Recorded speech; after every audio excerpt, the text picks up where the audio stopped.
নমস্কার বন্ধুরা, বাংলার ইনভেস্টর ইউটিউব চ্যানেলে আপনাদের সকলকে স্বাগত জানাই। চ্যানেলে প্রথমবার এসে থাকলে চ্যানেলটা অবশ্যই সাবস্ক্রাইব করে রাখবেন এবং তার সঙ্গে সঙ্গে পাশে থাকা বেল আইকনটা টিপে অল অবশ্যই সিলেক্ট করে রাখবেন। প্রথমেই আজকে ইন্ডিয়ান মার্কেটের ডিআইআই এবং এফআইআই এদের ডেটা দেখে নেব। ডিআইআই আজকের দিনে 2382 কোটি টাকার শেয়ার কিনেছে এবং এফআইআই আজকের দিনে 208 কোটি টাকার শেয়ার বিক্রি করেছে।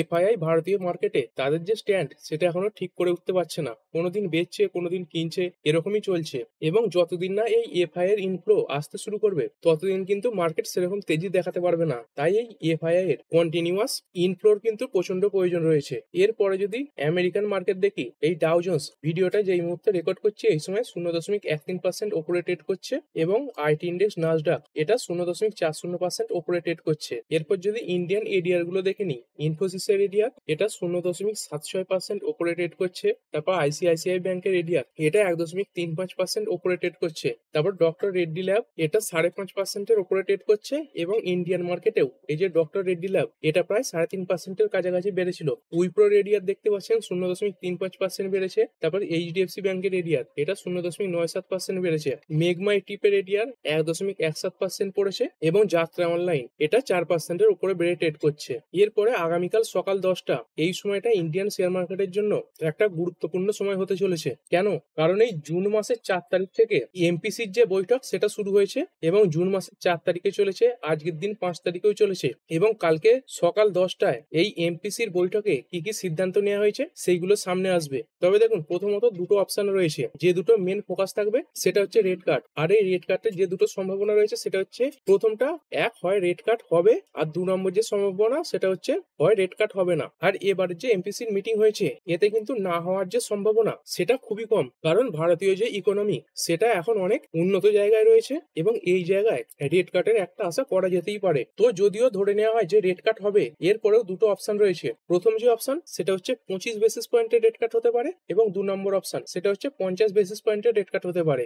আর এর আগেও যে এমপিসির মিটিং হয়েছে এখানে দেখতে পাচ্ছেন ফেব্রুয়ারি এবং এপ্রিল এই 2 মাসেই আরবিআই প্রতিবারই 25 বেসিস পয়েন্ট করে রেট কাট করেছে। তো এটাই দেখার থাকবে যে আরবিআই এবারেও রেট কাট করে তাদের যে হ্যাটট্রিক সেটা সম্পূর্ণ করে কিনা। তবে অনেকে কিন্তু এটাও আশা করছেন যে আরবিআই একটা জাম্বো রেট কাট করতে পারে, মানে 50 বেসিস পয়েন্টের রেট কাট করতে পারে। তবে এর যে সম্ভাবনা সেটা এখনো পর্যন্ত খুব কম রয়েছে। তবে অরিজিনাল ডিসিশন আরবিআই এর তরফ থেকে কি নেওয়া হয় সেটা আগামীকাল 10টার পরেই পুরোপুরি ভাবে স্পষ্ট হয়ে যাবে। এবং এই 50 বেসিস পয়েন্ট রেট কাট হওয়ার জন্য ভারতের যে ইকোনমি সেটা কিন্তু ঠিকঠাক জায়গাতেই রয়েছে। যদি দেখেন ইন্ডিয়ার যে রিসেন্ট জিডিপির ডেটা এসেছে সেটা যতটা অনুমান করা হয়েছিল তার থেকে অনেক ভালো এসেছে, 7.4%। এবং আমাদের দেশের যদি সিপিআই বা ইনফ্লেশনের ডেটা দেখি সেটাও কিন্তু কন্ট্রোলের মধ্যে রয়েছে। এইবারে দেখুন ফোরকাস্ট করা হয়েছিল 3.27% আসবে, সেইটা এসেছে 3.16%। আর এইখানে দেখুন কম এসেছে। আর এই সিপিআই এর ডেটা এটা কম আসা ভালো না বেশি আসা ভালো? এই সিপিআই মানে মুদ্রাস্ফীতি বা মূল্যবৃদ্ধি, এইটা যত কম আসবে ততই ভালো।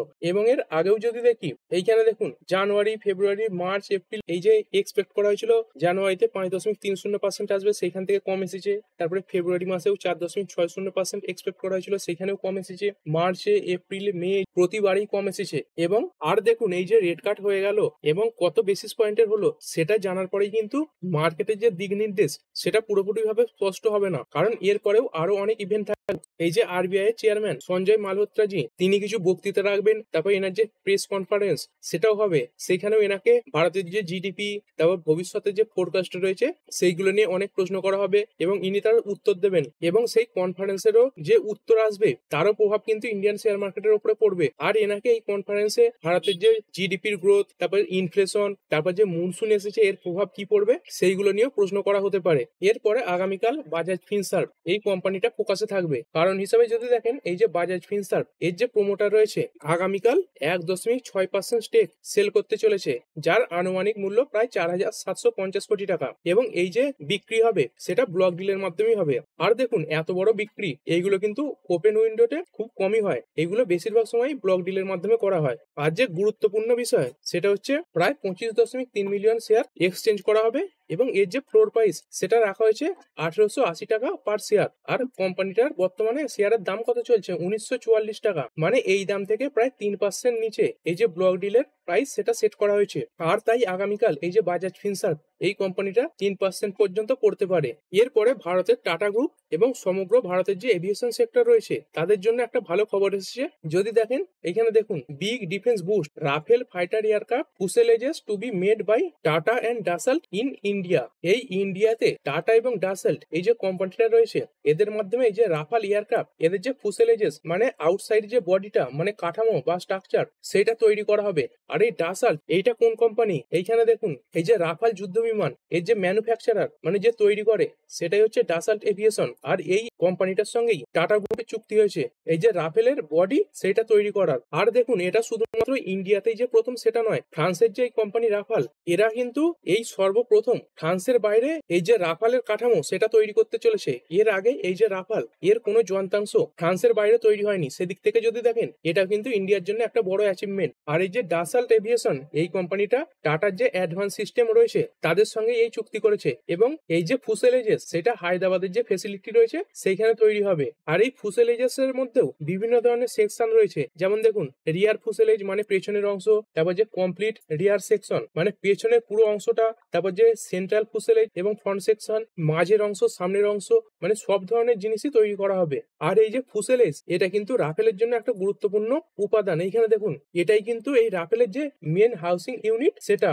এই যে ডাসাল্ট এভিয়েশন এনার যে সিইও তিনি বলেছেন this is decisive step in strengthening our supply chain in India, এবং তিনি এই যে টাটার অ্যাডভান্স সিস্টেম লিমিটেড আছে এই কোম্পানিটাকে ধন্যবাদও জানিয়েছেন, যেটা ইন্ডিয়ান এরোস্পেসের মধ্যে একটা মেজর প্লেয়ার হিসেবে কাজ করে। এবং এই যে টাটা অ্যাডভান্স সিস্টেম লিমিটেড আছে এনার যে চিফ এক্সিকিউটিভ অফিসার বা সিইও তিনিও কিন্তু বলেছেন this partnership marks a significant step in India's aerospace journey, মানে ইন্ডিয়ার এরোস্পেস জার্নির জন্য এটা একটা ঐতিহাসিক জার্নি হতে চলেছে। তো এর জন্য আপনাকে চাইলে কোন কোম্পানিটাকে ফলো করতে হবে সেটা হচ্ছে টাটা সন্স। আর দেখুন এই টাটা সন্স সেটা তো মার্কেটের লিস্টে নেই, তাহলে আপনি এই টাটার কোন কোন শেয়ার গুলোকে নজরে রাখতে পারেন। এইখানে দেখুন টাটা সন্স এদের যে শেয়ার হোল্ডিং প্যাটার্ন সেটা খুলে নিয়েছি।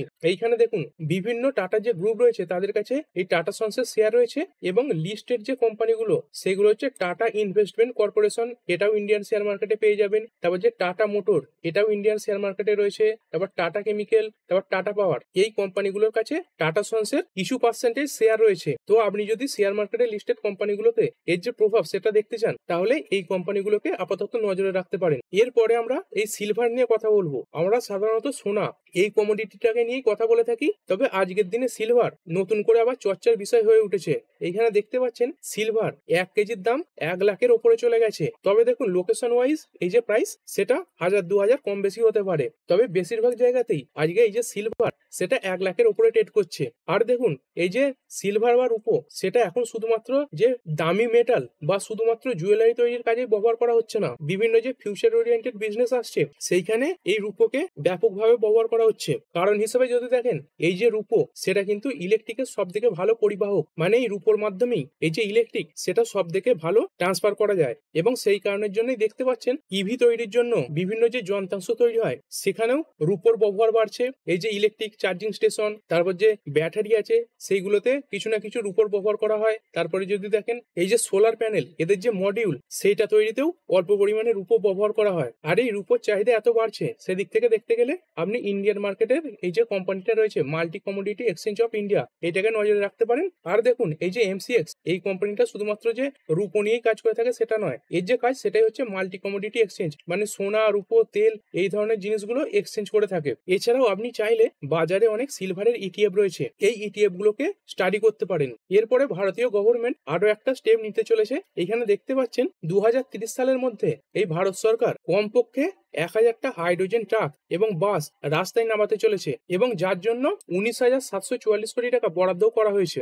এবং এই ফাইন্যান্সিয়াল ইয়ার 2026-এ এই যে বরাদ্দ সেটা হচ্ছে 496 কোটি, যেটা মোবিলিটি পাইলট প্রজেক্টের জন্য বরাদ্দ করা হয়েছে। দেখুন আগে তো শুধুমাত্র ইলেকট্রিক যে ভেহিকেল বা ইলেকট্রিক বাস এইগুলোকে জোর দেওয়া হচ্ছিল, আর এখনই দেখতে পাচ্ছেন ভারত সরকার কিন্তু এই যে হাইড্রোজেন পাওয়ার কার, এই যে ট্রাক, বাস এইগুলোর উপরেও কিন্তু জোর দিচ্ছে। কেননা ভারত সরকার এই 2030 সালের মধ্যে এই যে ক্রুড অয়েল সেটার আমদানি অনেকটাই কমাতে চায়, কারণ এই ক্রুড অয়েল আমদানির জন্য ভারত সরকারের যে একটা বড় জিডিপির অংশ সেটা খরচ হয়ে যায়। তো আপনি এর কারণে চাইলে আদানি যে এন্টারপ্রাইজ রয়েছে এই স্টকটাকে নজরে রাখতে পারেন। এইখানে দেখুন আদানি ইন্ডিয়ার প্রথম হাইড্রোজেন রান যে ট্রাক সেটা লঞ্চ করেছিল এবং যার ক্যাপাসিটি ছিল 40 টন এবং রেঞ্জ 200 কিমি। বেশি দিন আগের খবর না, এখানে দেখুন এই মে 15, 2025 খবর। এরপরে টাটা মোটরও এই যে হাইড্রোজেন চালিত ট্রাক সেটা লঞ্চ করে দিয়েছিল এবং এর যে ট্রায়াল সেটাও সম্পূর্ণ করেছিল। এখানে দেখুন মার্চ 4, 2025 খবর, Tata Motors drives India's green futures with country's first hydrogen trials. এবং তখনই ঘোষণা করা হয়েছিল এই যে 16খানা ট্রাক এই ফ্রেট করিডোরের মধ্যে চালানো হবে এবং এর পেছনে আরো যে একটা উদ্দেশ্য সেটা হচ্ছে ভারত সরকার যে 2070 সালের মধ্যে কার্বনের যে এমিশন সেটাকে পুরোপুরি ভাবে জিরো করতে চায়, সেটার লক্ষ্যেও এগিয়ে চলেছে। এ তো গেল ট্রাকের কথা। এরপরে আপনি যদি বাস তৈরির কোম্পানিগুলোর মধ্যে দেখেন তাহলে আপনি এই এনটিপিসি এই কোম্পানিটাকে নজরে রাখতে পারেন, কারণ এই যে মহাকুম্ভ মেলা এই সময় এই যে এনটিপিসি কোম্পানিটা রয়েছে এবং ministry of new and renewable energy বা এমএনআরই এরা যৌথভাবে এই যে ইকো ফ্রেন্ডলি পাবলিক ট্রান্সপোর্ট বাস সেটা লঞ্চ করেছিল। এরপরে যদি গোল্ড দেখি, গোল্ড দেখতে পাচ্ছেন আবার 1 লাখের উপরে উঠে ট্রেড করছে। এরপরে যদি ডলার এবং রুপির সম্পর্ক দেখি, দেখতে পাচ্ছেন ইন্ডিয়ান যে রুপি ডলারের এগেনস্টে 85.87 কাছে ট্রেড করছে। তবে যেভাবে ইন্ডিয়ান রুপি আস্তে আস্তে দুর্বল হচ্ছে কিছুদিনের মধ্যেই আবার এই 86 লেভেলকে টাচ করে ফেলবে। এরপরে যদি ইউএস এর ডলার ইন্ডেক্স দেখি, সেটা আপাতত 98 এবং 99 এই দুটোর মাঝেই কনসলিডেট করছে, কখনো 99 এর কাছে যাচ্ছে আবার কখনো 98 এর কাছে এসে ঘোরাঘুরি করছে। এরপরে যদি ক্রুড অয়েল দেখি, ক্রুড অয়েল কালকে তো একটু শান্ত ছিল, আজকের দিনে দেখতে পাচ্ছেন ডব্লিউটিআই ক্রুড আবার 1% উপরে বেড়ে গেছে এবং ব্রেন্ট ক্রুড এটাও প্রায় 1% কাছাকাছি বাড়া রয়েছে। এরপরে যদি বিটকয়েন দেখি, এক একটি বিটকয়েন এই মুহূর্তে $1,04,761 কাছে ট্রেড করছে।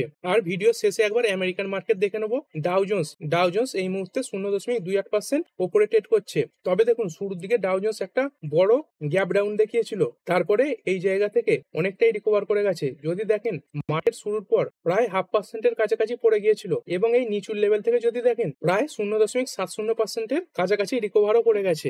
এবং নাসডাক কম্পোজাইট এইটাও একবার দেখে নি, এটাও এই মুহূর্তে 0.43% ওপরে ট্রেড করছে। তো ঠিক আছে বন্ধুরা, আশা করছি ভিডিওটা আপনাদের ভালো লেগেছে। আপনি চাইলে এটাকে লাইক এবং শেয়ার করতে পারেন। আর শেয়ার মার্কেট সংক্রান্ত ডেইলি নিউজ আপডেট পেতে চ্যানেলটা সাবস্ক্রাইব করে রাখবেন এবং পাশে থাকা বেল আইকনটি টিপে অল অবশ্যই সিলেক্ট করে রাখবেন, যাতে পরবর্তী ভিডিওর নোটিফিকেশন আপনার কাছে সময় মতো পৌঁছে যায়। আর হ্যাঁ, ভিডিওটি শুধুমাত্র ইনফরমেশন এবং এডুকেশনাল পারপাসের জন্য বানানো হয়েছে। আমি সেবি রেজিস্টার্ড নই, তাই কোনো প্রকার শেয়ারে কোনো প্রকার বাই, সেল, হোল্ড বা অ্যাভারেজ করার কোনো সিদ্ধান্ত নেওয়ার আগে আপনার যে ফাইন্যান্সিয়াল অ্যাডভাইজার আছে তার সঙ্গে অবশ্যই আলোচনা করবেন। দেখা হচ্ছে পরের ভিডিওতে। ধন্যবাদ।